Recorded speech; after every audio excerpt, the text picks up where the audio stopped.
Nós vamos conversar agora com a fonoaudióloga Daniane Novaes, ela que é fonoaudióloga do Serviço de Referência em Triagem Auditiva Neonatal, o teste da orelhinha do Hospital Santa Rosália, e também é fonoaudióloga da Sensorial Clínicas Integradas.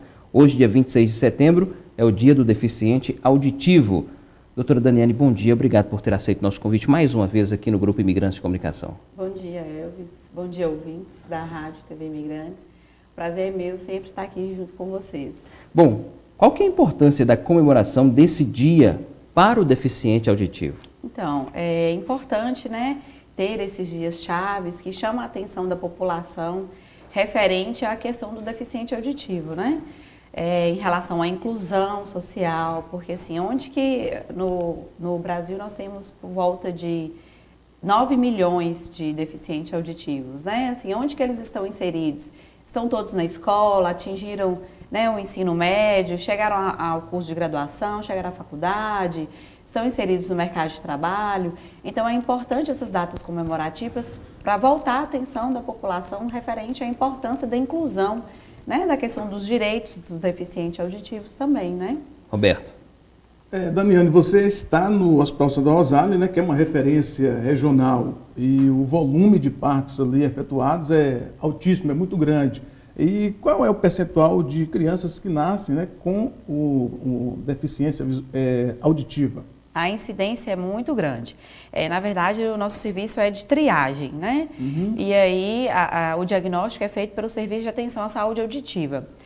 E o índice de deficiência auditiva hoje é 1 para cada 1000, então é uma incidência muito... Assim, às vezes meio que diverge um pouco as informações. Uhum.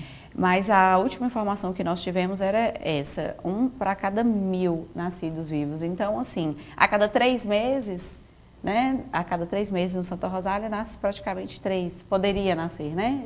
3 deficientes auditivos. Então, assim, é uma incidência muito grande, né? Considerado, por exemplo, há outras doenças triadas no teste do pezinho, que é 1 para cada 10 mil. Uhum. É uma incidência muito grande o índice de deficiência auditiva. Ô Daniane, a gente pode perceber que esse teste é feito ao nascer, a criança já é encaminhada lá por esse setor. Eu recentemente também passei por isso lá com a minha filha, que tem 2 meses de vida, e ali, detectando o problema, qual que é o procedimento? Por exemplo, a criança, porventura, nasça com a deficiência auditiva. Pode ser reversível? É uma pergunta de leigo. Pode ser reversível essa situação? Então, olha só, detectado falha no teste da orelhinha, o bebê ele é encaminhado para um reteste, né, para poder ver. Por que acontece? Às vezes, por ele ser muito novinho, ainda pode ter alguma secreçãozinha, alguma coisa que interfira no resultado do exame. E aí, preconiza-se o reteste com 15 dias. Feito o reteste com 15 dias, se o bebê falhar novamente, ele é encaminhado para uma série de exames onde vai ser feito o diagnóstico. Às vezes ele pode falhar no exame, pode ser algum problema condutivo. Aí sim, aí o médico vai avaliar, pode ser que ele esteja com otite, pode ser que esteja com alguma malformação. Então, isso aí pode ser reversível, sim, quando são alterações condutivas. Agora, se for alterações neurosensoriais, que é da cóclea, né? Aí já não tem como ser reversível, mas há o tratamento adequado, que é a questão, quanto mais cedo o diagnóstico, por isso que o teste da orelhinha é feito até 30 dias de vida. Quanto mais cedo o diagnóstico, mais cedo a intervenção. Então, aí a criança é encaminhada para a questão da protetização ou até o implante coclear, né? Então, aí vai diminuir o déficit dela auditivo.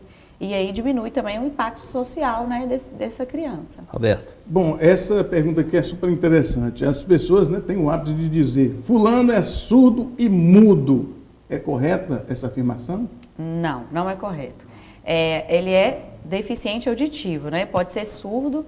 Surdo é aquele que é considerado que não ouve nada, né? Porque a deficiência auditiva ela tem graus: leve, severo, moderado.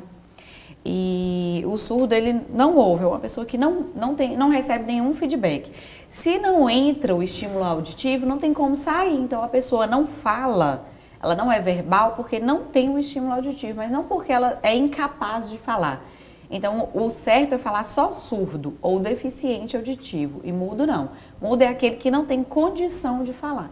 Então, às vezes, tem algum problema na prega vocal, algum problema do trato vocal. Então, o certo é surdo ou deficiente auditivo. Bom, quais os recursos hoje disponíveis para diminuir o impacto social da deficiência auditiva no indivíduo, Daniane? Então, quando se recebe o diagnóstico precoce, que aí vem a questão da protetização do implante coclear, essa criança, ela já, vamos falar assim, a nível de criança, né, de bebê, já começa a receber o estímulo sonoro muito mais cedo. Então, a interpretação desse estímulo, ela já chega antes. É diferente do que um adulto que recebe uma protetização com 20 anos. Ele vai receber esse tanto de ruído, esse tanto de barulho, mas o cérebro dele não vai conseguir codificar. É um som de uma fala, é um som de uma televisão, é um som de um celular. Então, também tem essa questão da interpretação. Feito isso, fez o implante coclear, protetizou. Vamos pensar numa criança que está na escola, por exemplo, né? Tem-se o recurso FM, que é onde a criança recebe, é mais otimizado a questão do som, da fala do professor. Então, é como se fosse uma amplificação do som. É também um recurso utilizado. Fora que hoje, assim, os aparelhos têm recursos que são inimagináveis, né? A questão do Bluetooth, a questão do Wi-Fi, então às vezes o celular toca, já aciona no aparelho auditivo. Então tem muitos recursos para tentar diminuir o impacto da deficiência auditiva no indivíduo. Pois é, e para se chegar a esse diagnóstico, qual é o processo? Então, inicialmente tem, né, a questão da triagem auditiva neonatal, que é o teste da orelhinha, que é realizado até 30 dias de vida. A criança falhando nesse teste, estabelece o reteste com 15 dias. Falhando novamente, é encaminhado então para o serviço auditivo, para o serviço de atenção à saúde auditiva, que hoje é aqui em Teoflotone, que foi um ganho muito grande da saúde auditiva aqui, que antes os pacientes eram encaminhados para Valadares. Então você imagina, né? Uma criança lá de Novo Cruzeiro, que vem para o Santa Rosália, já tem toda aquela dificuldade para vir, para poder fazer o teste da orelhinha. E ainda sair com uma criança, um recém-nascido, para ir para Governador Valadares fazer os exames complementares. Hoje, Teoflotone já detém o serviço de alta complexidade, então o BERA, que é o principal exame, já é feito aqui. Então, se faz todos os exames, o médico faz a avaliação e aí fecha o diagnóstico. E aí esse bebê é encaminhado para a intervenção, ou seja, a colocação do aparelho de amplificação sonora, que é o aparelhinho, ou para o implante coclear, né? Então, esse é o processo. Inicia-se tudo com o teste da orelhinha.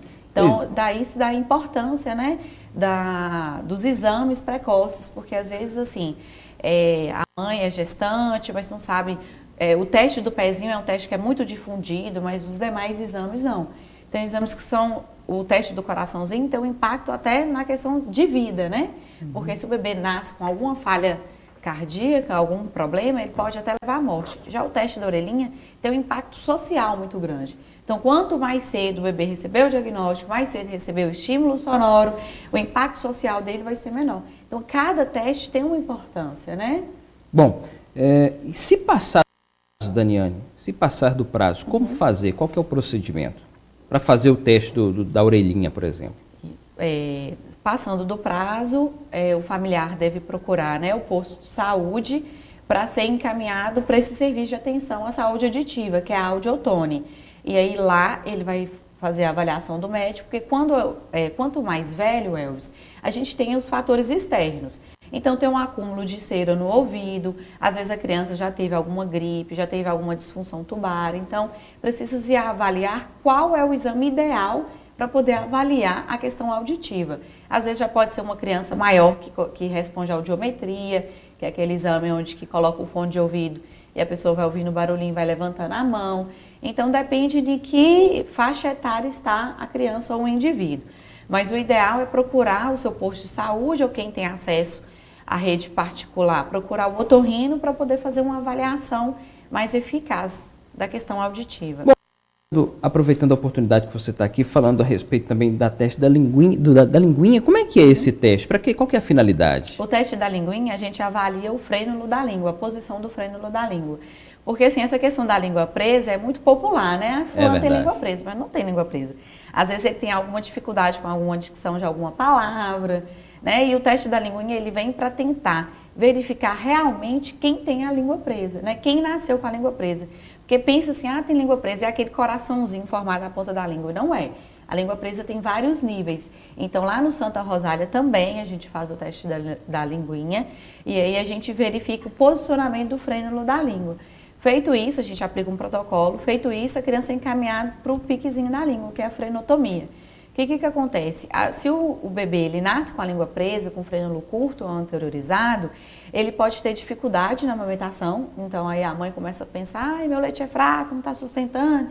Inicia com uma fórmula que às vezes nem é necessário. Às vezes, tem o diagnóstico da língua presa, isso já se resolve. Depois tem a questão da transição alimentar, que também é difícil, porque precisa de uma mobilidade de língua adequada. E depois vem a questão da fala, né? Que fala Magavilha, né? Que teve a propaganda. Tipo Cebolinha? Tipo Cebolinha, exatamente. Então, aí com o diagnóstico precoce, a criança já passa pela frenotomia e aí vai evitar de sofrer até bullying na escola, né? É verdade. É a questão do impacto social. Roberto. Na verdade, a gente fica muito satisfeito, encantado com o leque de exames que o recém-nascido hoje é submetido, né? E verdade. E a orientação que deve ser passada para os pais para levar a criança no momento certo, no tempo certo, né, Daniane? Exatamente, assim, lá no Santa Rosália, não é porque eu trabalho não, mas o serviço que é disponibilizado lá para os bebês que nascem lá é um serviço de muita referência, né? Elvis mesmo passou lá com a gente, o bebê já sai com o teste da orelhinha, com o teste da linguinha, com o teste do coraçãozinho, sai vacinado e registrado. Então, olha só, pensa uma maternidade onde a mãe não recebe toda essa assistência, todas essas orientações. O bebê nasce e não sabe, né? A gente recebe crianças da macro-região para o teste da orelhinha, porque o nosso serviço ele é estadual, né? Uhum. Então, aí chega lá, muitas vezes não vacinou, não tem BCG no município, não registrou. Os outros testes ela nem sabe que existe. Ah, tem teste da linguinha, tem teste do coraçãozinho? Ah, eu não sei. Então, assim, a gente vê a importância de ter tudo isso concentrado, onde realmente tem aquele público que necessita, que é o bebê. Muito bem, Daniane, eu queria mais uma vez agradecer a sua presença aqui nos estúdios da Rádio TV Imigrantes. Como sempre, muito esclarecedora a sua entrevista e renovar o convite para que você retorne mais vezes aqui ao nosso estúdio para justamente tirar essas dúvidas, né, que com certeza é de interesse coletivo, são de interesse coletivo. Eu que agradeço, Elvis, e peço desculpa, porque desde que sua filhinha nasceu, você pediu para vir, para falar sobre a importância. E foi bom que a gente conseguiu casar com o Dia do Deficiente Auditivo. É verdade. Né? Eu que agradeço e estou sempre à disposição. Qualquer dúvida que os telespectadores, os ouvintes tiverem, se for da área de fonoaudiologia, você sabe que eu estou à disposição. Eu sei disso. Leve o nosso abraço à equipe do Santa Rosália, da Sensorial e também aos familiares, tá bom?